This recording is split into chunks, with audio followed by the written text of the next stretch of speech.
I am so excited to talk about failing. People are never excited about this topic, but it's such a wonderful topic. Why? Why? Because failure, done well, of course, you have to think about it afterwards, leads to growth. And what I want to tell you today are a few of the things that failing does besides that. But why is failure so important? So Adam Grant wrote a book called Think Again. And one of his points was that we have to fail in order to have new and better thoughts. So you almost have to fail. Failing's part of the process. All success is iterative. So here's what failing does. I'll try to be brief because I could go on forever. So first of all, when I fail, it teaches me what does and doesn't work. So I can make better choices in the future. And of course, right now, when I make a choice, a decision in business, whatever it is, I am making the best choice I possibly can. And I often know it won't be perfect, but as Colin Powell said and many others, sometimes you just have to move forward with 80% of the information, or when it's good enough just so you can move forward. You can't just stagnate in perfection. So I go ahead with what I think can be done, and I do the best I can, knowing it can be updated later, it can be fixed later. Not everyone likes that. They want perfection out of the gate, and I will get complaints that something's not perfect out of the gate. Well, so first of all, I have the benefit of failing because it teaches me what I can do better in the future, and I can take that forward to my next decision. But I want to say also that when I fail, it teaches other people how to do something better because they see the flaws in what occurred and they start thinking of other ways. So when someone says to me, you messed up, you shouldn't have done it that way, it should have been this way, maybe it was an outcome or a process they didn't like, I learn from that, but also think about it. They're now thinking about how to make something better. That means that they learn from my failure. It is very, very rare that anyone learns from a success. If I succeed and I put out something absolutely perfect, nobody's going to learn anything from it. I put out the most perfect HR policy manual ever, and there's not a single issue with it that anyone has, which is impossible because it's HR.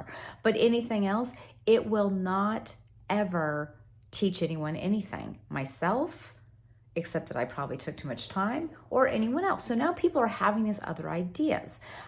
So when people say lead by example, I want you to keep in mind that leading by example does not always mean that you're leading by what to do. You can also be the example of what not to do. Now, do I ever want to be someone's what not to do in life? No, but no, not really. I don't want to fail that much.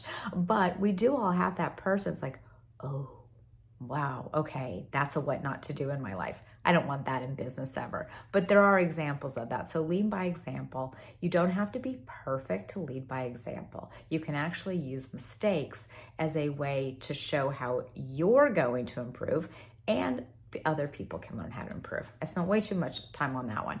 So both of those about teaching me what doesn't work and teaching other people what doesn't work and how to improve is that you're drastically increasing your rate of learning and your depth of learning. Failures really do, like I was just saying, make more of an impact than successes do. They really do. No one knows how to learn from a success. So personally, failing helps you grow personally and professionally. If you're afraid to fail, you will never challenge yourself enough. You just won't. And in that regard, at the end of your career or at the end of your life, you're looking at a life where you were maybe not maximizing your skill sets and what you could have achieved.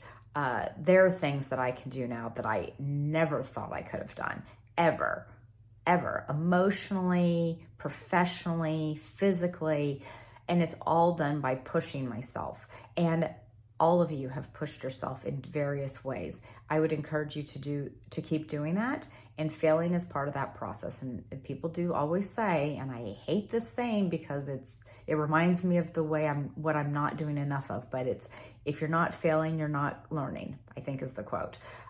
So I have to set myself up for failure quite a bit. What else does failing do? Because I've not been perfect my entire life, it has given me the confidence that I can persevere through anything.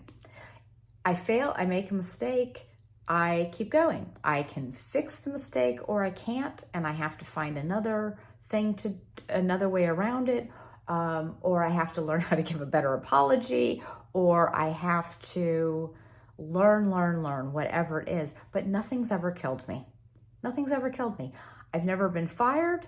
I've really just had a really great time learning, and I think that I'm taking with me the confidence that there is nothing that I can't overcome because I mean well, right? I'm not ever failing maliciously or not doing well maliciously. The very last thing that I want to say is great about failing is failing actually teaches your brain change. It doesn't teach it. It changes your brain to accept change better. You know how they say everyone's afraid of change?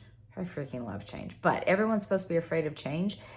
The more times you fail, the more accepting of change you are, because you realize change is absolutely inevitable. You have to change all the time. But this process is called neuroplasticity. Your brain has to learn how to deal with something, and then it literally changes. It literally physically changes in structure to be able to accommodate the new way of being.